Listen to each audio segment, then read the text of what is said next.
This is absolutely cutting it outside. We'll get straight into it though. It's going to be a long day today. There is 1 or 2 games missing, obviously, because of the Carabao Cup final this weekend.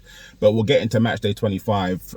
Brentford 1, Liverpool 4. That was from the G-Tech Stadium. Formality result for Liverpool, one that everyone anticipated would happen. Brentford absolutely got dominated and put into as many spliffs as possible. Though they tried to give a good account of themselves, Liverpool are one of those teams, especially over a transition, they know how to cut you to ribbons. And that's pretty much what happened on that day. Liverpool obviously still gunning for the title. I think Brentford will be decent, for staying up this season as well. On to Turf Moor, Burnley 0, Arsenal 5. Not the game that I saw over the weekend. Obviously, I know who scored, and I know, it was always going to be one of these results. Burnley conceding goals left, right, and centre, a little bit like Sheffield United. Arsenal, for all the good that they do, if you just cut them off, Porto showed us how it's done in the midweek. You just cut them off. Because once you isolate Saka and Martinelli on the wings, keep the midfield condensed, they ain't getting through it. And they ain't got a shooter like that either. So how you lot are letting them score 6s and 5s every week, I don't know. I don't understand it. But nonetheless, Arsenal winners, still in the hunt for the top 4. Obviously, they're not going to be winning the league this year. That will be either Liverpool or Manchester City. Newcastle 2, Bournemouth 2, the Eddie Howe derby. Obviously, Newcastle are in a bit of disarray at the moment. A lot of injuries at the minute. Bournemouth coming off the back of really disappointing results as well. So they were due a point here or there. And it's come up against Eddie Howe's current side. Really good game, end to end. Newcastle need to get Tonali back as soon as possible, because their midfield is literally being ran through at the moment. Bruno Guimaraes, if he gets injured, then Lord help them. Bournemouth will be staying up this season, as I've been saying all season long. Fulham 1, Aston Villa 2. That was from Craven Cottage. A couple of calamities from Fulham allowed Aston Villa in through the back door. Ollie Watkins on the score sheet again twice. I think that puts him just behind Haaland. I think he's about 2 goals behind Haaland at the moment in the Premier League. So another fantastic season from him. Aston Villa retake 4th spot over my beloved, which we'll get into in a moment. But Aston Villa now look really good. Obviously, European rounds of 16s now at the moment, quarterfinals and whatnot on the horizon. So there's going to be a little bit of movement, I think, with regards to the results that happen in the Premier League, especially for Aston Villa. Nottingham Forest 2, West Ham 0. I called this from the off. West Ham are not in good form. And I'm seeing reports that David Moyes is going to be handed a new contract. So he's going to make a decision on his future back end of the season. But Nottingham Forest under Nuno Espirito Santo, especially at home, are a very decent unit.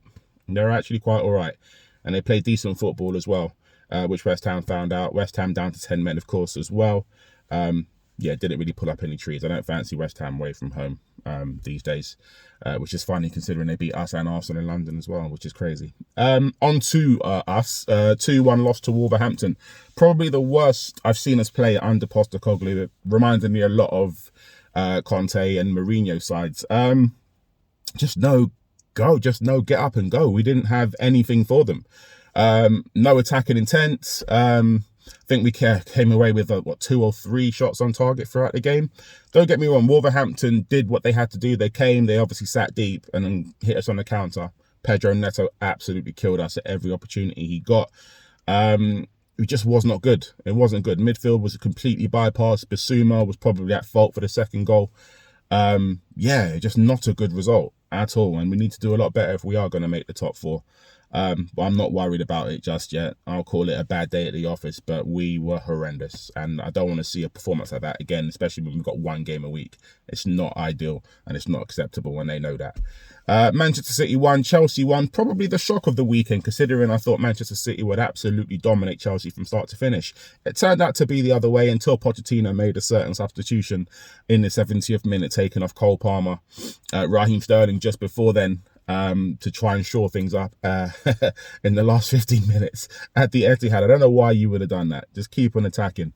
Keep on going. You're only 1-0 up. It's not like you're 2 or 3 goals up and try to rest players. So that's a Pochettino fault. Aston Villa got back into it from their most clutch player at the moment, probably in Rodri. And Manchester City keep going. Sheffield United 0, Brighton 5. Again, as stated before, like Burnley, Sheffield United are conceding goals left, right and centre. This is the second time they've conceded 5 to Brighton in the space of 2 weeks. The third time in 3 weeks they've conceded 5 goals at home. It is not looking good for them at all. They are going to get relegated. Chris Wilder will have to build for next season. Brighton do this though. They can come up and obviously sort of do things at will. Yeah, it's just one of those. It depends on the kind of day you catch Brighton at, and if you catch them on a day like that, that's what can happen to you. Luton Town 1, Manchester United 2 from Kenilworth Road. Now, I appreciate that Manchester United are winning a lot of games. I appreciate that Højlund is banging form. He won't be now. He's out for 2 to 3 weeks, by the way. But they are getting peppered with shots per game. I think they're averaging about 18 shots at goal. Not necessarily on target, but a lot of teams are having a lot of success. Almost like shooting practice every time they play Man United. But Man United are, you know, not saying getting their act together, but they do have moments of quality that obviously get them over the line. And at this point, it was all on Højlund. I don't know where their goals are coming from without him now. He's going to be out for about 2 to 3 weeks. He's picked up a knock. I think it might be his hamstring. So, yeah, they're going to be without him for at least 3 or 4 games. I think they've got an international break coming up as well. So, shouldn't hinder them too much. But next couple of games are going to be really, really, really interesting. Everton 1, Crystal Palace 1. That was on the Monday Night Football at Goodison Park. Crystal Palace shockingly taking the lead. Through Jordan Ayew. Great goal as well, by the way. Everton equalising through Onana, the substitute. Bit of a dead game, if I'm being really, really honest. It just showed you kind of where Everton and Crystal Palace are at the moment. Probably both going to be involved in a relegation dogfight this season as well, though I do see Crystal Palace staying up. Everton, it's debatable because obviously I want Luton to stay up, but we never can tell. Manchester City 1, Brentford 0. That was from the Etihad. Erling Haaland on the score sheet once again. Not a game to brag about. I don't think it was the best game. I think Brentford came to just defend and hit him on the break. Never really got a chance to do any of that. Manchester City do what they do. All about winning, not even about style at this moment in time. Just get the win. And then Liverpool versus Luton. That took place midweek as well. Luton actually went to Anfield and took the lead. And then Liverpool came back and absolutely dominated them 4-1. In the end, it finished really, really good from Luton. I thought in the first half, I thought they were brilliant. I thought they were excellent in holding their own. But Liverpool at Anfield under the lights are always going to be too strong. So, match day 26, we're going to run through this quickly. Obviously, no Chelsea or Tottenham today. Chelsea involved in the Carabao Cup final tomorrow. So, Crystal Palace versus Burnley from Selhurst Park. I'm going to go with a 2-0 win to Crystal Palace. Aston Villa versus Nottingham Forest. That's from Villa Park. 2-1 to Aston Villa for me. Man United without Højlund versus Fulham at Old Trafford. That sounds like a 2-2 draw to me. Brighton versus Everton from the Amex. I'm probably going to go with a Brighton win. I'll say 3-1 there. Bournemouth versus Manchester City is the 5:30 game today from the Vitality Stadium. Manchester City have a great record there, and I see them going on to beat Bournemouth. I'm going to go with a 2-0 win. Arsenal versus Newcastle from the Emirates. That's probably going to be a 2-0 win to Arsenal. Wolverhampton versus Sheffield United is on Sunday. Wolverhampton at Molineux, yeah, I like them. I think they'll beat Sheffield United. West Ham versus Brentford, Monday Night Football from the London Stadium. That is a West Ham 1-0 win to me as well. And I think Liverpool are beating Chelsea this weekend in the Carabao Cup final.